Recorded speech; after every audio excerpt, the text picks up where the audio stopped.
नमस्कार, मैं एडवोकेट रोशनी फिर से एक नए टॉपिक के साथ आज अपन वीडियो की शुरुआत करते हैं। और आज आपके लिए मैं दो टॉपिक लेकर के आई हूँ और अहम आदमी के लिए टॉपिक के बारे में जानना बहुत ज़्यादा ज़रूरी है।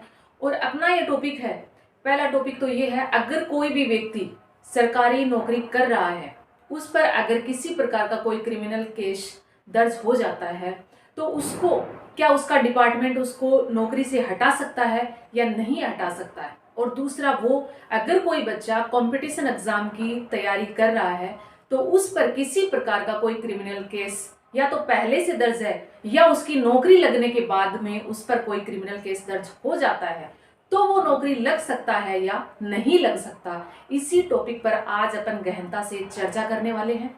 तो जिसने भी मैं यूट्यूब चैनल एडवोकेट मैडम जी को सब्सक्राइब नहीं किया है तो सब्सक्राइब कर ले, ताकि हमारी लेटेस्ट अपडेट कानून से रिलेटेड आप तक पहुंचते रहे। तो चलिए अब अपन बात करते हैं पहले वाले टॉपिक के ऊपर। अगर कोई व्यक्ति सरकारी नौकरी कर रहा है और उस पर कोई क्रिमिनल केस फाइल हो जाता है तो उसका डिपार्टमेंट उसको हटा सकता है या नहीं हटा सकता है, इस टॉपिक पर अपन बात करेंगे।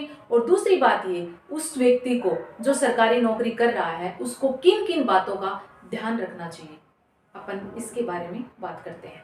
जैसे जो व्यक्ति सरकारी नौकरी कर रहा है उस पर क्रिमिनल केस तो दर्ज हो गया, लेकिन ये देखा जाता है कि वो जो केस है वो किस प्रकृति का है, सामान्य प्रकृति का है या फिर गंभीर प्रकृति का है। अब मान लो उस व्यक्ति पर 323, 341 आईपीसी के तहत मुकदमा दर्ज भी हो गया, पुलिस ने उनको थाने में तलब करके बुला लिया।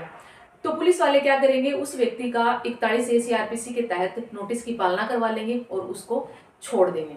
तो ऐसे में उनकी नौकरी पर किसी प्रकार का कोई प्रभाव नहीं पड़ेगा, उसका डिपार्टमेंट उस व्यक्ति को नौकरी से नहीं निकाल सकता।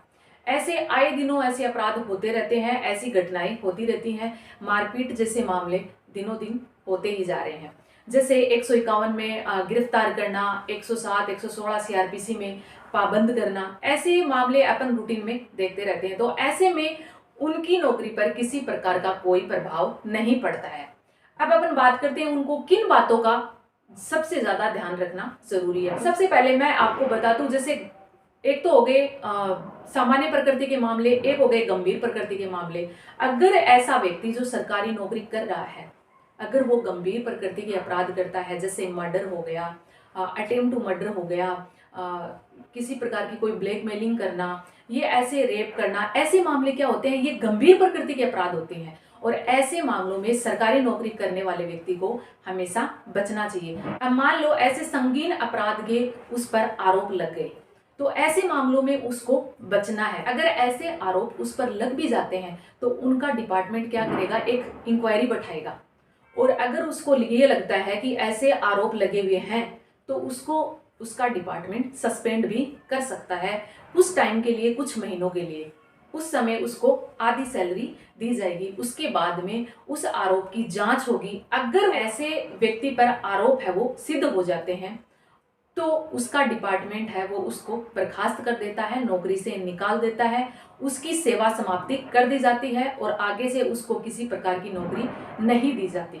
अब अपना दूसरा टॉपिक ये है, अगर कोई भी बच्चा कंपटीशन एग्जाम की तैयारी कर रहा है तो या तो उसके पहले से कोई मुकदमा लग गया या फिर नौकरी लगने के बाद में उस पर किसी प्रकार का कोई आपराधिक मुकदमा दर्ज हो जाता है तो वह नौकरी कर पाएगा या नहीं कर पाएगा, इस टॉपिक पर अब अपन बात करते हैं।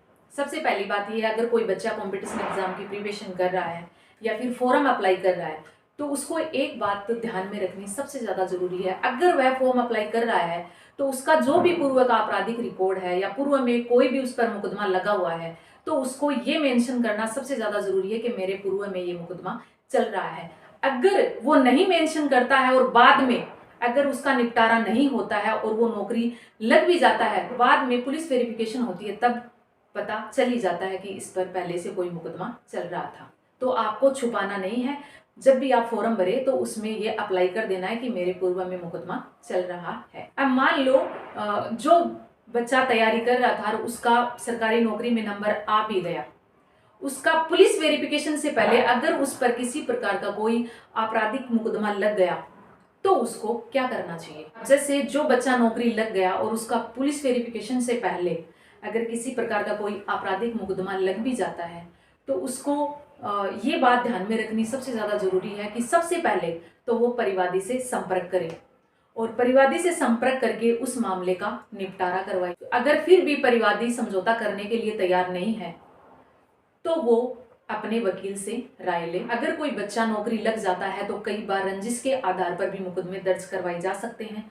तो ऐसे मामलों में अगर कोई व्यक्ति आप पर आपराधिक मुकदमा दर्ज करवा भी देता है तो आप पुलिस थाने जाकर के एफआईआर में अपना नाम हटवा भी सकते हैं। आप अपने निजी वकील से भी राय ले सकते हैं और आप उनको पुलिस थाने में भी साथ लेकर के जा सकते हैं और आप अपना पूरा ब्यौरा बता सकते हैं कि मैं ऐसे ऐसे नौकरी लगा हूं और रंजिश के आधार पर मेरा एफआईआर में नाम मेंशन करवा दिया गया है। तो आप वहां जाकर के अपना नाम हटवा सकते हैं ताकि आपका नाम आपराधिक रिकॉर्ड में ना आए। पहले मैंने आपको ये बताया था कि जब भी आप फॉर्म अप्लाई करो तो उसमें आपको मेंशन करना होता है कि आप पर किसी प्रकार का कोई आपराधिक मुकदमा चल रहा है या नहीं चल रहा है। तो उस मामले की भी गहनता से जांच होती है कि आप पर किस मामले के आरोप लगे हैं। तो ये देखा जाता है कि किस प्रकार का मामला है, उसी के आधार पर आपको नौकरी दी जाती है। मैं आपको ये बता दूं, जो भी व्यक्ति सरकारी नौकरी कर रहा है या जो बच्चा कंपटीशन एग्जाम की प्रिपरेशन करके नौकरी लगना चाहता है, तो इन दोनों के बारे में मैं ये कहना चाहती हूँ, आपको अपना दामन सिर्फ साफ सुथरा रखना है और आपको किसी भी आपराधिक मुकदमे में नहीं पड़ना है। आपराधिक मुकदमों से आपको बचना है ताकि आपका भविष्य और भी ज़्यादा उज्जवल हो। और मैं एडवोकेट रोशनी, जय हिंद, जय भारत।